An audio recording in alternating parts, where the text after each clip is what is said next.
The church is sitting there hiding and won't speak up. Children are dying and we're hiding. The nation is sick and we're hiding. The values of holiness are being attacked on every level and we're hiding. Y'all please forgive me. I know some of you all are in love with Billy Graham, but in the middle of this campaign, all of a sudden they decided that Mormonism was no longer a cult because they got caught up in snake theology, got caught up in the political process. And where was the church speaking up for the word and the will of God? Why was the church hiding? I know we revere him. I know what he's done in all of his years, but somebody should have stood up and said that the devil is a liar and God is looking for the church to come out of hiding. Adam and Eve are hiding from God, and the text says they're naked and ashamed. In Genesis 2, they were naked and not ashamed. But then in Genesis 3, they're naked and ashamed. That was when they knew they were creations of God in Genesis 2. They weren't ashamed. They knew that which God made was good. However, something happened when the snake moved into the picture. Adam and Eve are now ashamed of who they are. In other words, they're trying to cover up that which God made. They look in the mirror and they want to perform an extreme makeover on their bodies, even though God had created them. Church of God in Christ, I'm trying to tell you today, don't ever be ashamed of the holiness Pentecostal roots that you come from. We don't need to mimic anybody else. We don't need to emulate what we see on television. God gave us call and response. God gave us testimonies. God gave us the YPWW and the Bible band. God gave us shut-ins. God gave us prayer meetings. God gave us the hoop and the Hammond B3. God gave us shouting and dancing. Don't you ever be ashamed of what God gave you. Oh my God. So Adam and Eve were naked. Whenever we're naked and ashamed, our shame will cause us to behave in a manner that can get us evicted from the garden. I'm almost done here, but watch here. Adam and Eve moved on to the cusp of eviction. Isn't it astounding that Satan, the serpent, the snake, does not enter into the lives of Adam and Eve using four-letter words, but he comes in slick and silky and sleek and cool and quietly moves into their consciousness and subconsciousness and tells them, you won't die. He invites Adam and Eve to enter into a conspiracy against their own creator.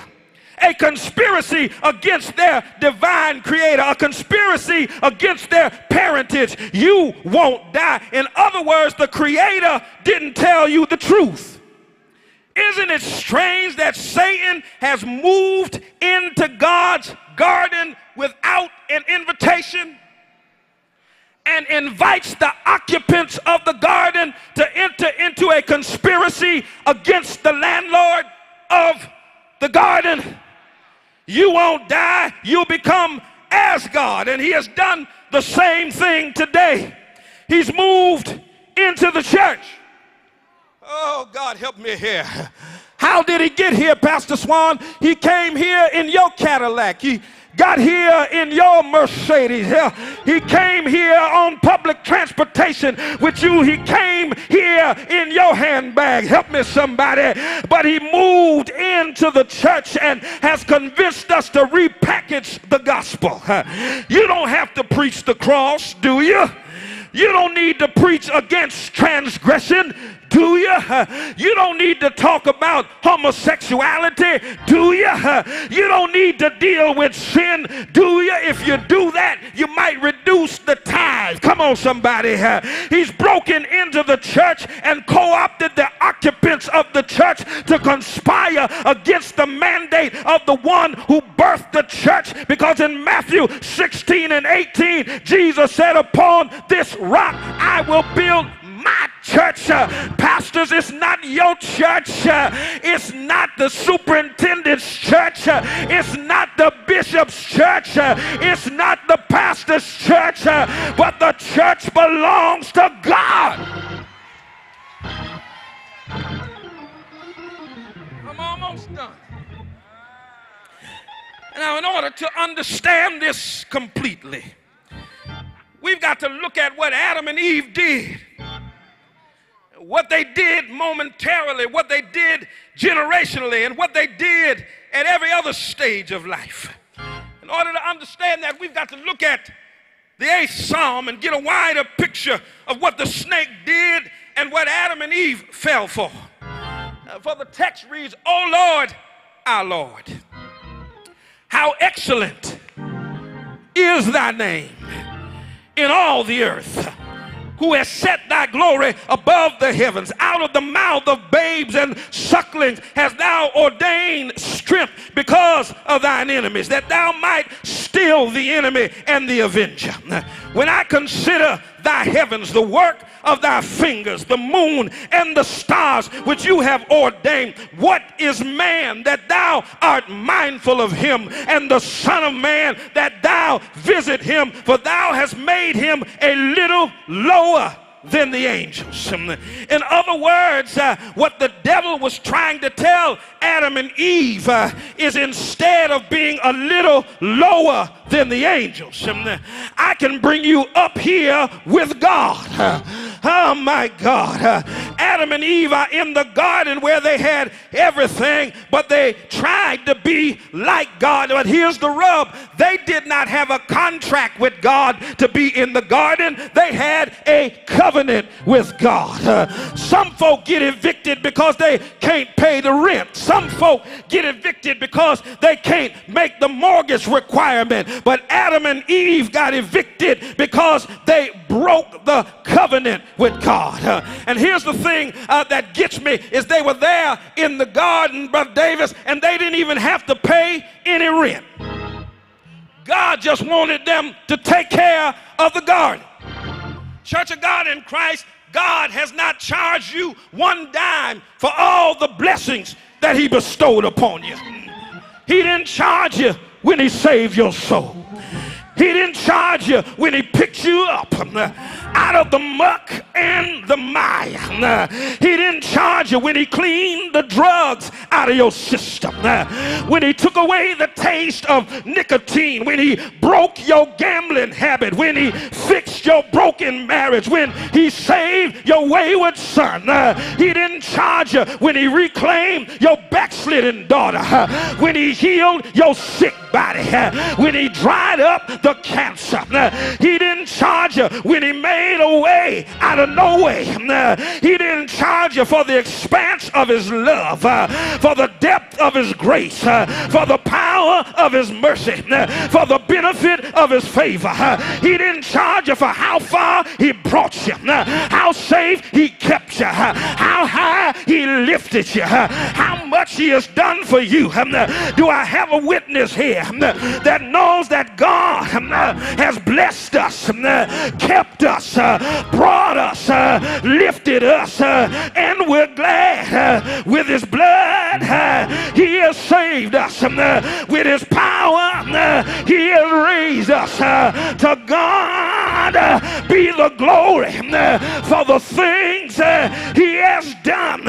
Is there anybody on your row that doesn't mind testifying that just when you think of the goodness of Jesus and all that he's done for you, your soul cries out, hallelujah. Thank God for saving me. When you think of his goodness, it's enough to make you want to holler. God has been just that good, just that kind, just that merciful, just that awesome, just that amazing. He's Alpha and Omega, the first and the last, the beginning and the end. Bread when you're hungry, water when you're thirsty, a friend that sticks closer than a brother, a father for the fatherless, a mother for the motherless, and a friend to the friendless. And God is saying to the church, I need you to think back to everything that I've done for you, and I need you to come out of hiding. Stop hiding behind the abuse you went through. Stop hiding behind that messed up situation. Stop hiding. I need a church that will stand up and say, for God I'll live, for God I'll die. Is there anybody in here that will stand up and be counted and say, Lord, here I am, Lord, I'll go, Lord. Don't look behind your neighbor, just look behind him real quick and say, stop hiding, stop hiding, stop hiding, stop hiding, stop being ashamed. I don't care what you've been through. I don't care what kind of mess the devil's done in your life. I don't care what kind of circumstance you're coming from. You ought to step out on the word of God and tell somebody that was then, but this is now. I might be messed up now, but you just wait until you see me tomorrow. Stop hiding behind your past. Bless his name, because the same God that kept you in the abuse, that kept you when you were broke, that kept you when you were down, that kept you when you were out, he's still sitting on the throne. And God wants somebody to stand up and be counted, to lift up your foot and stomp on the devil's head and tell him no more, no more, not today, not tomorrow, not next week. I'm coming out, and I'm coming out with my hands up. I'm coming out with a praise on my lips. I'm coming out slinging oil. I'm coming out healed. I'm coming out delivered. I'm coming out satisfied. Say yeah.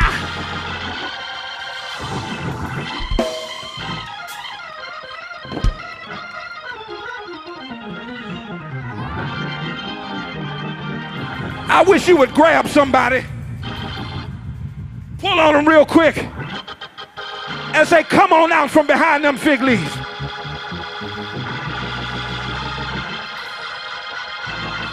Grab somebody else. Tell them, come out from behind that bush. Tell them, get on out of here. Come on out of here.